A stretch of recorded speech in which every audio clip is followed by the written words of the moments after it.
जय गुरु जी। संगत जी, आपके चरणों में प्रणाम। और मैं यहाँ करनैल सिंह, सुल्तानपुर, अंपायर स्टेट के पास रहता हूँ। सुल्तानपुर में गुरु जी के छोटे मंदिर के पास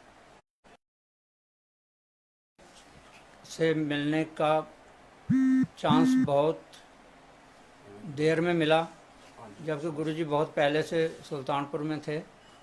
लेकिन 98 से पहले मेरी आंखें ख़राब हो गई और बहुत तकलीफ आंखों में रहने लगी। क्लाउडिंग के कारण दिखना बंद हो गया बिल्कुल। जब गुरुजी के बारे में पता चला कि गुरुजी अंपायर स्टेट में बैठते हैं, उस समय मन में कभी आया नहीं था कि गुरुजी के पास जाना है। गुरुजी के मैसेज भी आए कई, और गुरु आने के लिए भी कहा बार बार, पर मन नहीं करता था कि गुरुजी के पास जाएं। तब एक दिन हमने बच्चों को भेजा, अपने तीनों बच्चों को भेजा कि आप देखो जाके वहाँ क्या होता है। तीनों बच्चे अंपायर स्टेट में गए गुरुजी के पास।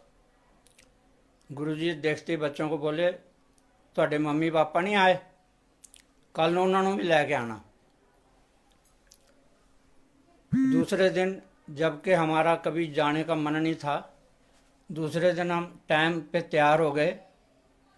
6 बजे ही तैयार होके बैठ गए और गुरु जी वहाँ बुलाया था और वापस भेजा तो अपनी गाड़ी में भेजा, 1 नंबर गाड़ी जो गुरु जी की DLP 1 है, उसमें बच्चों को घर तक भेजा।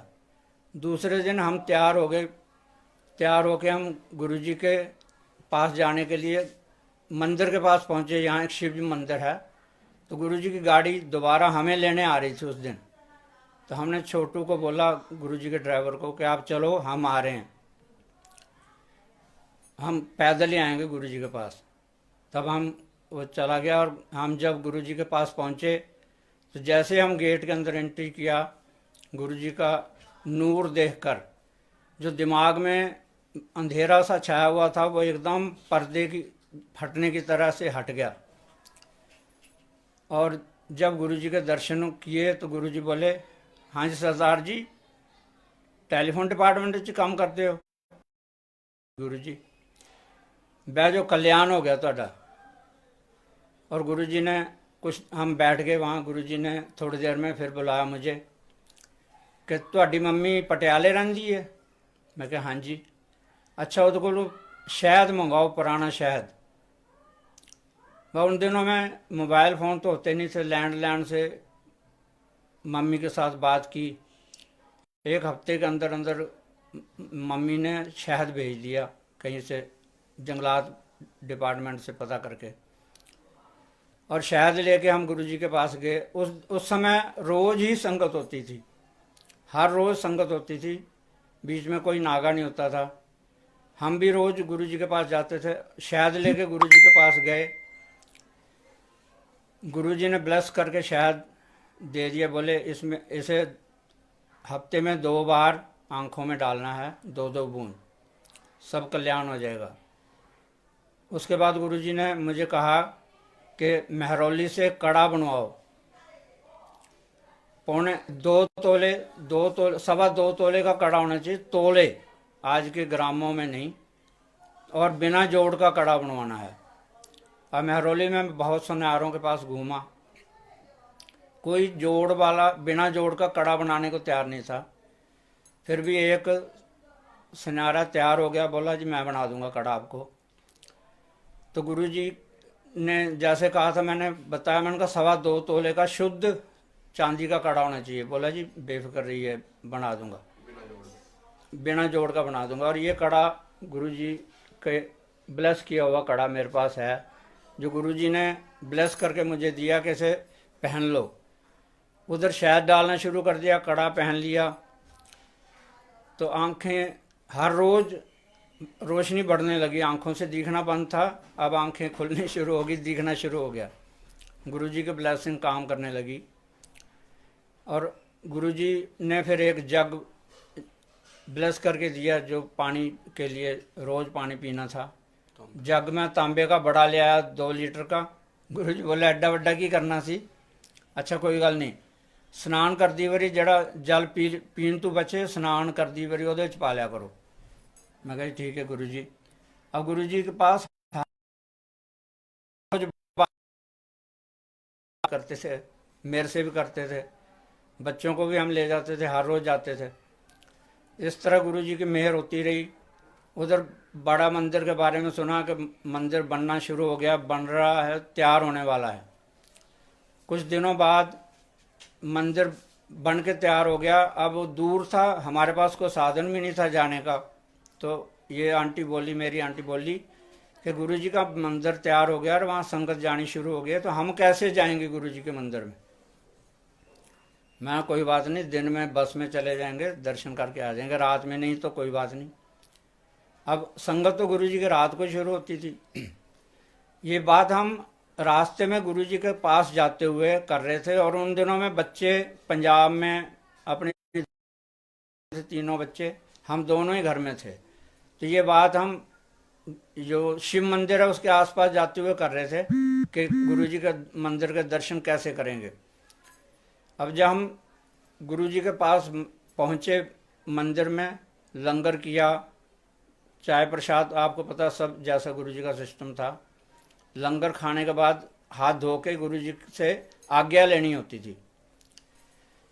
अब लंगर छकने के बाद हाथ धो के मैं तो पहले आ गया, मैं गुरु जी को मत्था टेकने लगा आज्ञा के लिए। गुरु जी बोले ऐसे बैठ जाओ सरदार जी, ऐसे को बैठ जाओ। अब उस समय 10:30 पौने 11 होने वाले थे। मैं बैठ गया गुरु जी के पास। गुरु जी बोले आंटी कित्थे? मैं कहा जी आ रही है, हाथ धो के आंदी। कहता कोई नहीं बुला लो उन्होंने। ये भी आ गए, हाथ धो के बैठ गए। गुरु जी ने भी कहा था बह जा आंटी, अच्छे बह जा। अब थोड़ी देर में गुरु जी ने एक बत्रा जी नोएडा से आते थे, छोटे भाई को बत्रा को बुलाया, कहता बत्रा इधर आ सरदार जी ते सरदारनी नूं लैके बड़े मंदिर जा गड्डी च। अब आधी रात का समय, उन दिनों में कोई लाइट नहीं होती थी, सड़क पे कुछ नहीं। बत्रा जी ने लंगर ले लिया था, उनकी मिसेज ने नहीं लिया था, उनकी आंटी ने नहीं लिया था, तब भी हमें लेके वो चल पड़े। अब आप अंधेरी रात में हम जा रहे हैं, छतरपुर से निकले आगे, पूरा रास्ते सावन पब्लिक स्कूल तक, बिल्कुल अंधेरी रात, कुछ नहीं, कोई लाइट नहीं, सिंगल रोड हुआ करती थी। अब मैं मन में सोच रहा, मैंने गुरु जी ने आज कहाँ भेज दिया आधी रात में। खैर मंदिर गए, बत्रा जी ने बड़ा गेट खटखटाया। उस टाइम मंदिर में सिर्फ 3 या 2 परिवार मालियों के रहते थे, उन्हीं के हवाले पूरा मंदिर था। उन्हें जगाया, उन्होंने जनरेटर चलाया, सारा मंदिर रोशन कर दिया, रोशनी में नहा गया मंदिर। अब अंदर मत्था टेक के गुरु जी के मंदिर में उन्होंने सारे कमरे मुझे दिखाए, जितने कमरे थे गुरु जी के जो आज हम नहीं देख पाते, उन दिनों में सारे ही कमरे मुझे और आंटी को दिखाए गुरु जी के। और हर चीज़ देख के जब हम बाहर शिव जी की मूर्ति है बाहर लगी हुई जो फुहारे में, वहाँ आए तो बत्रा जी बोले कि सरदार जी जब ये मूर्ति स्थापित की थी तो इसमें से आवाज़ आई थी, आकाशवाणी हुई थी।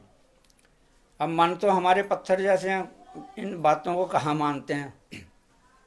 खैर मैंने मन में सोचा, मैंने कहा जो महापुरुष होते हैं ये त्राटक विद्या हिप्नोटिज्म के द्वारा किसी भी चीज़ को बुला सकते हैं, पत्थरों से भी बात करा सकते हैं। मन में ये मेरे विचार है, मैंने उनको कुछ नहीं कहा।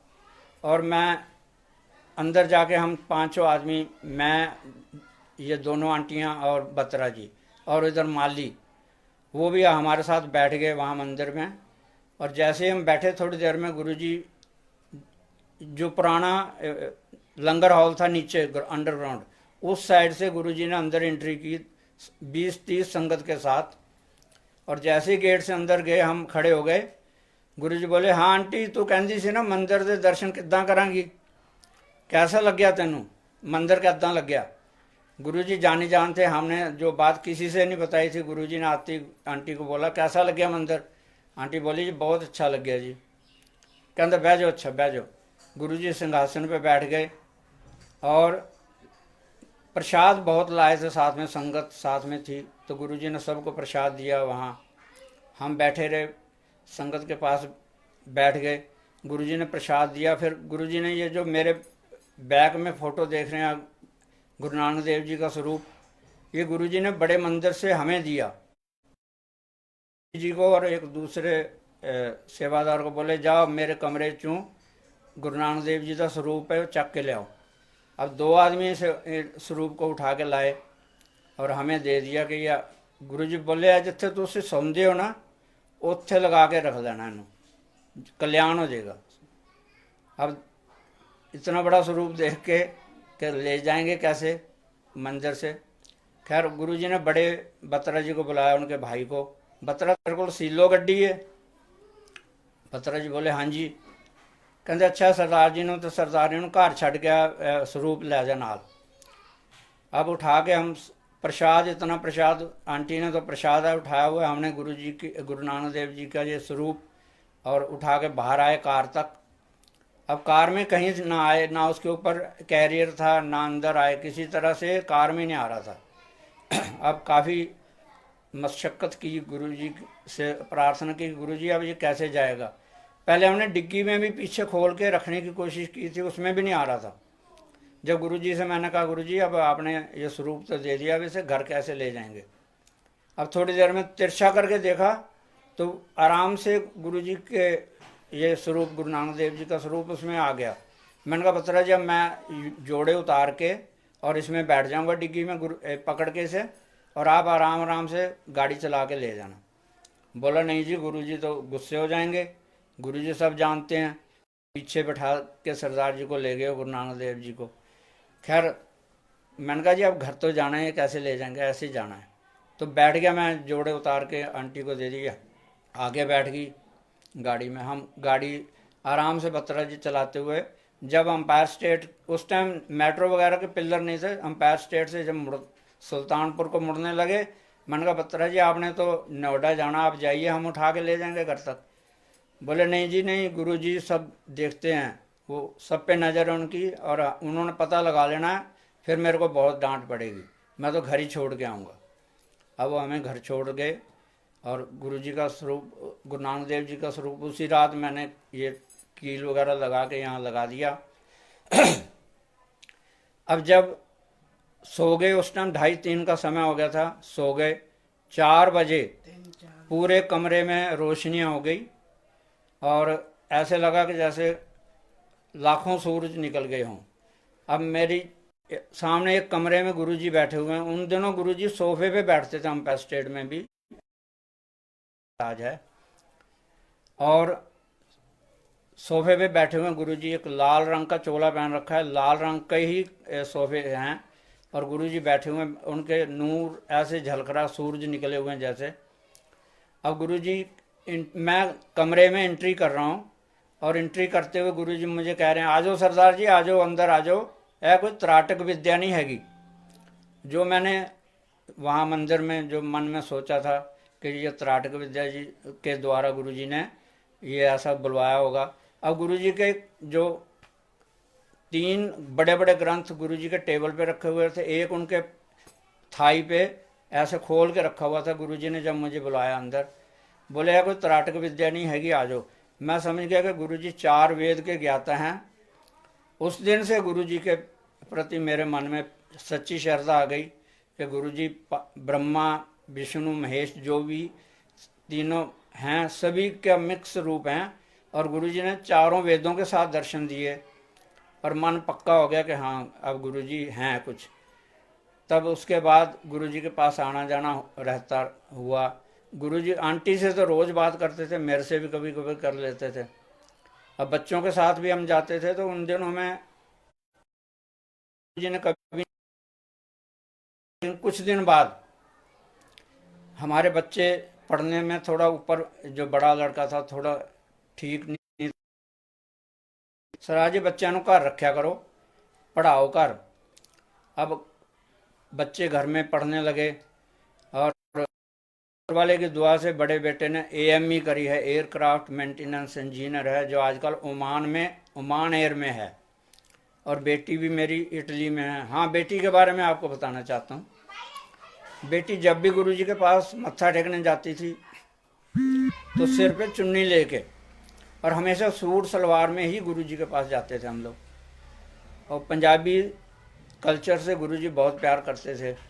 जब गुरुजी ने बेटी को देखना, चुन्नी ले ली है, 4-5-10 संगत के से पहले गुरुजी उसको देखते थे कि चुन्नी ले रही है सिर पे, सिर ढक के मत्था टेकती है। तो गुरुजी एक दिन बोले, सरदार जी यह कुड़ी का ब्याह पंजाब करो, दिल्ली च ना करो। मैं कहा जैसा गुरुजी आपका हुक्म। अब हमने दिल्ली में बहुत कोशिश की कि बेटी का ब्याह दिल्ली में हो। खैर पटियाला में भी एक छोटा सा घर है गुरुजी ने दे रखा है। तो गुरुजी हमें कहते थे तुसी पंजाब तो भी साढ़े गुआढ़ी हो और दिल्ली तुम ही, दिल्ली में अंपायर स्टेट के पास ही सुल्तानपुर है। तो गुरुजी गवांडी कह के बुलाया करते थे। और ऐसे गुरुजी ने जब कहा कि पंजाब में जाके शादी करनी है तो बेटी के लिए बहुत जोर लगाया दिल्ली में शादी हो जाए, पर नहीं हुई और वो पंजाब में ही जाके करनी पड़ी। और ये गुरुजी जो कह देते थे वो सच होता था।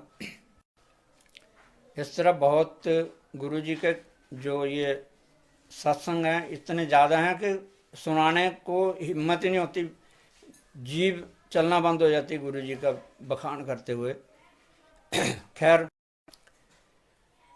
गुरुजी ने आंटी को अपने घर बुलाया एक दिन, अंपायर स्टेट में गई, दोपहर का टाइम था, गर्मियों का दिन था। गुरुजी ने इसको अपने चरणों के जोड़े, अपने चोले और बहुत सारी सीढ़ी और सब कुछ गुरुजी ने बहुत दिया।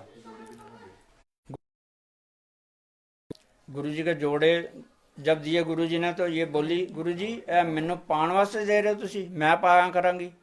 वो कहते नहीं झल्लीए ये पाण वास्ते नहीं है।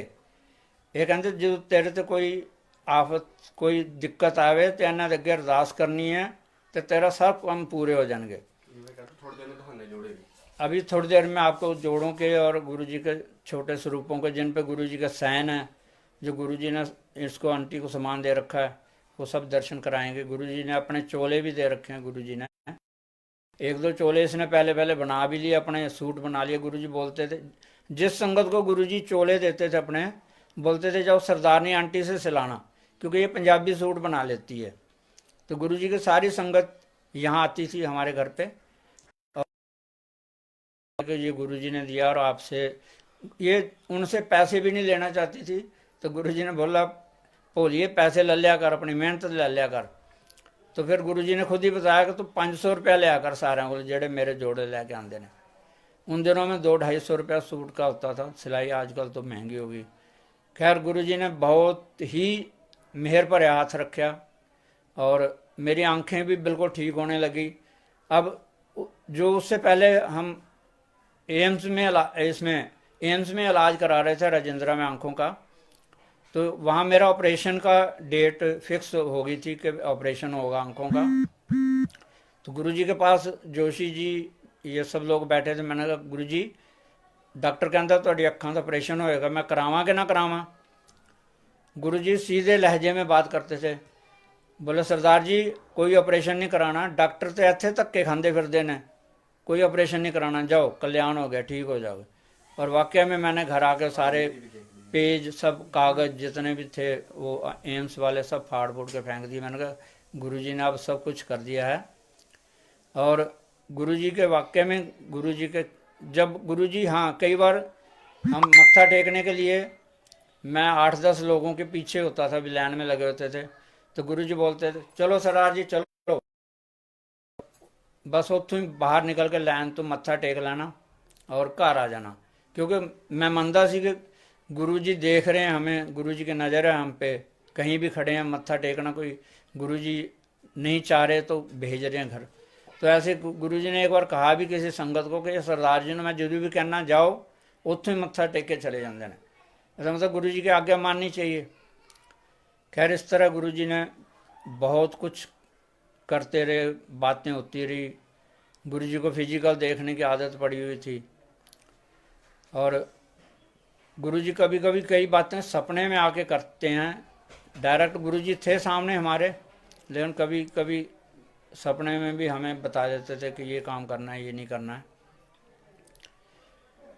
अब गुरु अब गुरुजी ने एक दिन क्या हुआ है, मैं टेलीफोन डिपार्टमेंट में काम करता था। गुरुजी के बिल जो थे, गुरुजी के पास 2 टेलीफोन लगे हुए थे, गुरुजी के बिल मुझे ही पे करने होते थे। गुरुजी पैसे भेज देते थे घर पे छोटू के हाथ में, और जब वहीं संगत में कह देते थे सर जी बिल जमा करा दो। अब एक दिन हम घर में बैठे हुए, जैसे हम बैठे थे कमरे में, फ्रेगरेंस पूरे कमरे में फैल गई कि जैसे गुरुजी खुद आ गए। अब देखा तो छोटू एक 1000 का नोट, जो पुराने 1000 के नोट आजकल बंद हो गए हैं, 1000 का, मुझे बोला सर जी गुरुजी ने ऐ दिता। मैं कहा गुरुजी कितने ने, फ्रेगरेंस आ रही बड़ी तेज। कहता गुरुजी बाहर गड्डी च बैठे ने। मैं कहा यार तू एक, मैं निकला बाहर तक और छोटू तेज भाग के चला गया और गुरुजी को लेके चला गया। गुरुजी के दर्शन नहीं हो पाए। खैर गुरुजी का नोट जो उन्होंने 1000 का भेजा था, उस पर अपने साइन कर रखे थे गुरुजी ने, जो आज भी मैंने अपने खजाने में संभाल के रखा हुआ है। और उसमें से फ्रेगरेंस, और जैसे जोड़े गुरुजी के चरण जोड़े हैं, उनमें से भी आज भी फ्रेगरेंस आती है।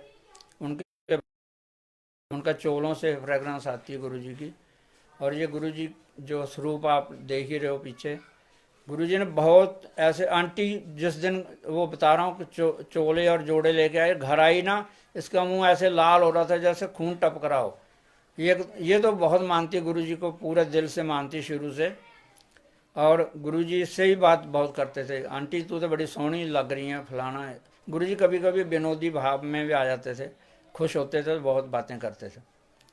एक दिन माता जी मेरे पटियाला से आए हुए थे, तो गुरुजी जैसे कोई हमारे यहाँ पटियाला से आ जाता था, गुरुजी को पता नहीं कैसे मालूम हो जाता था, खूब पहचान लेते थे। हमारी छोटी बहू आई, मतलब हमारी छोटी भाभी आई, हाँ बोले गुरुजी बोले पटियाले वाले हो, कितने कम दे हो, ऐसे बोल देते थे गुरुजी। माता जी आए, मैं मत्था टेका गुरुजी के पास आज्ञा लेने से पहले। मैं गुरुजी इनको डायबिटीज़, हाई शुगर रहती है और हाई ब्लड प्रेशर। तो गुरुजी हंस के बोले सरदार जी है कोई टेलीफोन थोड़ी है जड़ा सिफारिश ला के लगवा लेना है, सब ठीक है। और माता जी को उन तकलीफ़ों से कभी कुछ नहीं हुआ और बहुत साल तक जिए। पिछले 2-3 साल पहले उन चले गए हैं इस दुनिया से, लेकिन उन बीमारियों से जो गुरुजी को बताई गई थी उनसे कुछ नहीं हुआ उनको, और बहुत साल तक जिए वो। तो ऐसे गुरुजी कई छोटी छोटी बातें करते थे। जबकि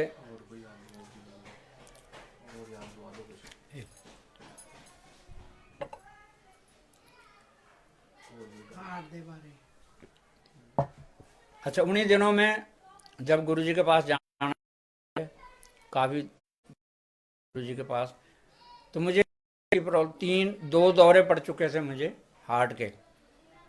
लेकिन मैंने गुरुजी से या किसी से, घर वालों से भी इसलिए जिक्र नहीं करता था कि हॉस्पिटलों में ये जो हमारे केस हैं छाती के या कहीं के भी टेस्ट करते टाइम वो कत्ल कर देते हैं, तो मेरा मन नहीं करता था कि मैं इलाज कराऊं। दूसरे दौरे के बाद मैं हेमकुंड होया है, क्योंकि मैंने इसको कहा आंटी को, मैंने कहा पता नहीं कब तीसरा दौरा आ जाए और हम ना रह पाएँ, तो मैंने कहा पहले दर्शन कर लो, 5 तख्तों के दर्शन कर लेते हैं, उसके बाद कोई दिक्कत नहीं, कब भी कुछ भी हो जाए। तो हम हेमकुंड चले गए जी पैदल। हम विश्वास नहीं करोगे, दूसरे दौरे के बाद भी हम हेमकुंड साहब में पैदल चले गए, 15,200 फुट की ऊंचाई पे है। खैर जब वहाँ गए, गुरुजी की फ्रेगरेंस वहाँ भी हमें मिली, बहुत अच्छा लगा। और वापस आए तो गुरुजी बोले हाँ रब मिलिया तुहानू उत्थे? मैं गुरुजी रब तो नहीं मिला, तुसी मिल गए हो। कहते कोई नहीं, ऐदा ना घूमया करो किते भी। खैर ऐसे करते एक बार हम हजूर साहब चले गए जी। गुरुजी को पता लग जाता था, हम आए तो गुरुजी ने मेरा नाम ही हजूर साहब खंडूर साहब रख दिया। जब भी संगत में हम बैठे होते थे, हाँ जी सरदार जी हजूर साहब खंडूर साहब चलो कर। अच्छा, हमें वहाँ ज़्यादा देर नहीं बैठने देते थे। संगत तो आधी आधी रात तक 2-2 बजे तक गुरुजी के पास बैठती थी। गुरुजी बोलते थे आप जाओ घर में अपना काम करो, बच्चों पढ़ाओ, ऐसे बेले लोग ने। गुरुजी ऐसे साफ बोलते रहते थे कि जाओ तुम अपना काम करो, जल्दी भेज देते थे। तो गुरुजी ने नाम रख दिया हजूर साहब खंडूर साहब। उसमें पता नहीं हमारा कितना कल्याण हुआ। गुरुजी ऐसे आवाज़ लगाते थे। और हार्ट की बता रहा हूँ, जब मेरा दूसरे दौरे में वापस आ गए हम, और जबलपुर में मेरी ट्रेनिंग 4-6 महीने की थी, वहाँ भी ट्रेनिंग करके आ गया मैं, ऑफिसर की ट्रेनिंग थी मेरी।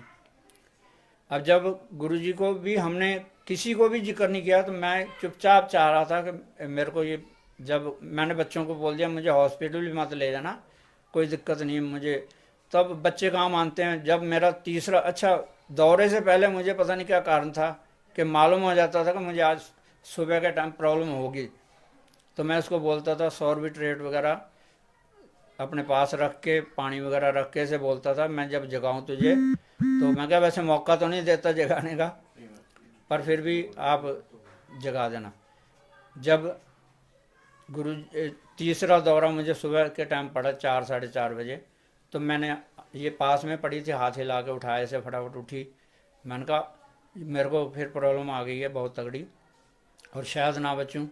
तो बच्चे उठे फटाफट, गाड़ी बाहर, दिनों में इतनी गाड़ियां नहीं होती थी आज की तरह, उबर वगैरह कुछ नहीं, तो किसी प्राइवेट गाड़ी नहीं मिली, कॉलोनी तक होके आ गए, नहीं मिली। तो एक ऑटो वाला बेचारा वो हमें लेके, बत्रा हॉस्पिटल हमारे पैनल में था तो हमें ले गए पैनल वाले हॉस्पिटल में। तो रास्ते में मैं होश में था, बिल्कुल आराम से जा रहा था। इमरजेंसी तक भी मैं ऑटो से उतर के पैदल ही गया। जब डॉक्टरों के पास उन्होंने बताया गया कि दौरा पड़ा है, तो उन्होंने फटाफट मुझे स्ट्रेचर पे लिटा दिया। अरे आप पैदल क्यों आ रहे हो, ऐसा करके उन्होंने ऐसा इमरजेंसी में टेस्ट किए 2-4, बोले ये तो बिल्कुल सीरियस मामला है, ऑपरेशन होगा। अब ऑपरेशन करने के टाइम में, उन दिनों SK सिन्हा डॉक्टर होते थे जिन्होंने 10,000 ऑपरेशन किए थे और गिनीज बुक में उनका नाम था, वो मेरे को ऑपरेट करने वाले थे। और उनके जो असिस्टेंट थे शर्मा जी, अब वो मेरे को मनाए कि, मैंने कहा भाई देखो केस नहीं कत्ल करने, आप मेरा ऑपरेशन करना तो कर दो, नहीं तो मैं जा रहा हूँ, घर जा रहा हूँ। बच्चे भी समझाने लगे, गुरुद्वारे के ज्ञानी जी भी आए कि भाई ये काम तो कराना ही पड़ेगा। एक दिन कि भाई मैंने ऑपरेशन नहीं कराना, बाल हटा के ऑपरेशन नहीं कराना। बोले नहीं इससे इन्फेक्शन हो जाएगा, बाल तो हटाने पड़ेंगे, चेस्ट के बाल हटाने पड़ेंगे, क्योंकि पूरा बाईपास होना था। और जब सभी ने समझाया तो बच्चों ने भी सैन वैन करके दे दिए, तो मुझे मजबूरी में ऑपरेशन कराना पड़ा। अब गुरुजी के पास मैसेज, मेरी बेटी जो यहीं घर पे थी वो गुरुजी के पास गई, अंपायर स्टेट में गुरुजी उस टाइम स्नान कर रहे थे। तो अम्मा जी जो गुरुजी के वहाँ हैं, वो बोली कोई नहीं मैं गुरुजी को मैसेज दे दूँगी आपका, आप जाओ घर। अब थोड़ी देर में अम्मा खुद आई घर पे, बोली गुरुजी बोलो कोई गल नहीं, ऑपरेशन करा लो, सब ठीक हो जाएगा। और वाकई में जो एनेस्थीसिया कई कई महीनों, 20 दिन तक आदमी का दिमाग ख़राब रखता है, वो गाली बकते हैं, नर्सों को मारते थे लोग एनेस्थीसिया की बेहोशी के बाद, वो नर्सों को मारते थे, पैर मारते थे, बहुत गाली देते थे। लेकिन मेरे को गुरुजी की कृपा से कुछ नहीं ऐसे। मैंने एक दिन, हाँ डरावने सपने जरूर आते थे वहाँ पर, बत्रा में लेटे हुए काले काले ऐसे ऊपर मंडराते रहते थे कुछ। तो मैं समझता था, मैंने कहा यहाँ जो बहुत सारी डेथ होती हैं तो उनके आत्माएं भटकती होंगी तो मैंने एक दिन गुरुजी से प्रार्थना की, गुरुजी का स्वरूप पास में होता था हमारे, तो मैंने गुरुजी का स्वरूप को माथे से लगा कर मैंने कहा गुरुजी ये जो दिख रहा है मुझे सारा कुछ, अपने मंदिर के या किसी अच्छी चीज़ के दर्शन कराइए। और उसी टाइम आप मानोगे नहीं, जैसे सिर के ऊपर से जहाज निकल जाता ना, कोई लड़ाकू जहाज, ऐसे मेरे सिर के ऊपर से ऐसा निकला, पर्दा फटा, जैसे जो अंधकार का पर्दा था वो सब फट गया। और गुरुजी के मंदिर, बड़े मंदिर के दर्शन हुए शिवलिंग के। तो मैंने कहा वाह। उस दिन के बाद मैं अपने आप ही उठ के कपड़े पहनता था, सब बाहर जाता था, मतलब नॉर्मल जैसे आदमी नॉर्मल होता है इस तरह से गुरुजी ने मुझे वहाँ एक्टिव कर दिया।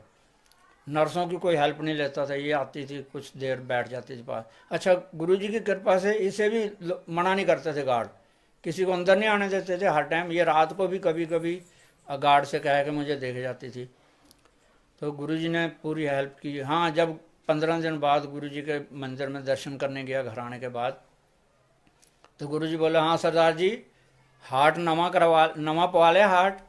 मैं कहा हाँ जी गुरुजी तुसी पवाता। कहते नहीं ठीक है सब कल्याण हो जाएगा, जाओ खुश रहो। गुरुजी हर टाइम मौज करो, कल्याण हो गया, खुश रहो, सारा कुछ ऐसे बोलते रहते थे गुरुजी, बार बार कहते थे। और आज हम इसी बात को सोचते हैं कि गुरुजी मौज करा रहे हैं। गुरुजी बोलते हैं ना मौज करो, आज गुरुजी मौज ही करा रहे हैं। और अच्छी समय बीत रहा है। इस कोरोना का जो संकट है ये भी गुरुजी की कृपा से सबसे दूर हो जाएगा। गुरुजी के संगत को कोई तत्ती वाव नहीं लगेगी। गुरुजी हमारे अंग संग हैं। और आप लोगों से यही रिक्वेस्ट है कि गुरुजी को मन से मानिए। नई संगत भी बहुत जुड़ी है और वो हमसे अच्छी है, क्योंकि हमने फिजिकल गुरुजी को देखा है, उन्होंने नहीं देखा, तब भी उनका विश्वास हमसे ज़्यादा है गुरुजी पे।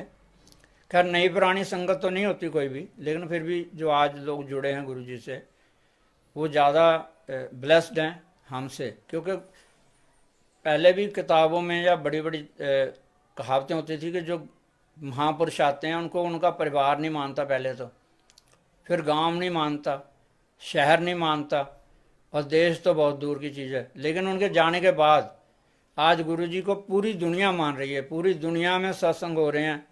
ओमान में जहाँ मेरा बेटा है, ओमान में सत्संग हो रहे हैं गुरुजी के। सभी वर्ल्ड वाइड सभी। अब मेरा बेटा और मेरी बहू गुरुजी को बहुत मानते हैं। ओमान में संगत होती है, उनके घर पे भी होती है, और संगत सारे ओमान में होती है। और बड़े प्यारे लोग हैं वहाँ के। हम भी गए हैं 2-3 बार वहाँ ओमान में, तो बड़ी इज्जत करते हैं गुरुजी, बहुत ही ब्लेस करते हैं लोगों को। और मैं यही आशा करता हूँ आप लोगों से कि आप सभी। हाँ, एक बार मैंने बेटे को फ़ोन किया। गुरुजी ने जब मंदिर में कोई सेवा होती थी गुरुजी बोल देते थे, सरदार जी तुसी उत्थे मंदिर आ जाओ, सेवा लगी करे। मैं उन दिनों में ड्यूटी जाता था, यहीं पास में सैदला जाम में था, इंदिरा ये कौन सी इग्नू के पास। तो गुरुजी ने मैसेज भेजा, तो मैं इससे बोला आंटी को, मैंने कहा आप छतरपुर पहुंच जाना, मैं ड्यूटी से वहाँ आ जाऊँगा। तो मैंने बेटे को फ़ोन किया। बेटे को ना गुरुजी ने वहाँ मंदिर में, छोटे मंदिर में बुलाया था, किसी को काम था। तो ये गया, देखा तो गुरुजी वहाँ छोटे मंदिर में थे, एम्पायर स्टेट में थे। तो मेरा मन में आया कि गुरुजी ने हमें तो सेवा के लिए वहाँ भेज दिया, आप तो यहीं बैठे हैं सुल्तानपुर में। तो खैर इससे बात करके मैं जब वहाँ छतरपुर मोड़ पे पहुँचा था, ये आंटी वहीं खड़ी थी, हम वहाँ से ऑटो लिया और मंदिर, वहाँ उस टाइम अंदर तक नहीं जाते थे ऑटो, कच्चा रास्ता था बिल्कुल। एक नाला होता था बीच में, जहाँ आज मेन गेट बना हुआ बाहर मेन रोड के पास, वहाँ से नीचे नाले में से उतर के आगे जाना होता था। कच्चा रोड था बिल्कुल, मिट्टी। और जब हम उस नाले को थोड़ा पार करके आगे गए तो गुरुजी की इतनी ज़्यादा फ्रेगरेंस आई कि मैंने कहा गुरुजी यहीं आसपास हैं कहीं। तो बोली नहीं, वो तो अभी आप बता रहे थे कि घर पे ही हैं वहाँ एम्पायर स्टेट में छोटे मंदिर में। तो खैर आगे देखा तो गुरुजी एक लेडी के साथ पैदल जा रहे हैं मंदिर की तरफ। अरे मैंने कहा गुरुजी तो पैदल कभी चलते नहीं, ये तो जा रहे हैं, आगे आगे जा रहे हैं, और फ्रेगरेंस ऐसे आ रही जैसे गुरुजी के पास ही हमारे पास खड़े हैं। खैर मैं भाग के दौड़ के गुरुजी के पास पहुंचा, चरणों को छुआ, और गुरुजी बोले आंटी कितने। मैं कह जो आ रही पिछे हौली हौली लटकती लटकती। अच्छा कोई नहीं, जाओ सेवा करो जाके, उन्होंने लाल नाल तो सेवा करो। तो गुरुजी मतलब ये नहीं था कि उस टाइम एम्पायर स्टेट में पता चला था वहाँ थे, लेकिन जब याद किया मन से तो वो वहाँ भी पहुँच गए। गुरुजी हर जगह हर रूप में दर्शन देते हैं। तो ऐसा नहीं है कि गुरुजी एक ही जगह कहीं बैठे हो, आज भी गुरुजी हर जगह हैं, हर कण कण में हैं। बस और बहुत अब जुबान नहीं काम करती, क्योंकि गुरुजी की कथाएं सुनाना कोई आसान काम नहीं है, बहुत मुश्किल है। शुक्रिया, जय गुरुजी, शुक्राना गुरुजी। अभी आपको मैं गुरुजी का कुछ जो सामान है वो दर्शन कराता हूँ।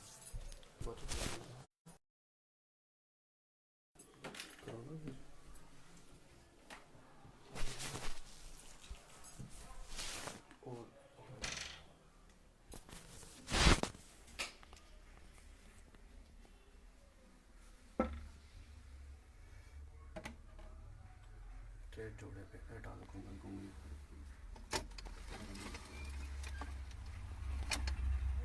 ये जोड़े हैं गुरुजी के, और ये गुरुजी के साइन किए हुए गुरुजी का स्वरूप है।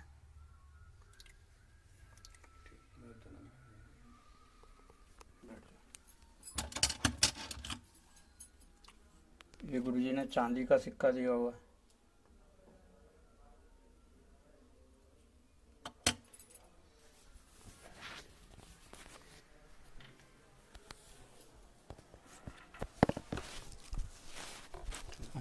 जय गुरु जी। शुक्राना गुरु जी, आपने संगत करने का मौका दिया और आप पूरी संगत का बहुत बहुत धन्यवाद। जय गुरु जी, जय गुरु जी।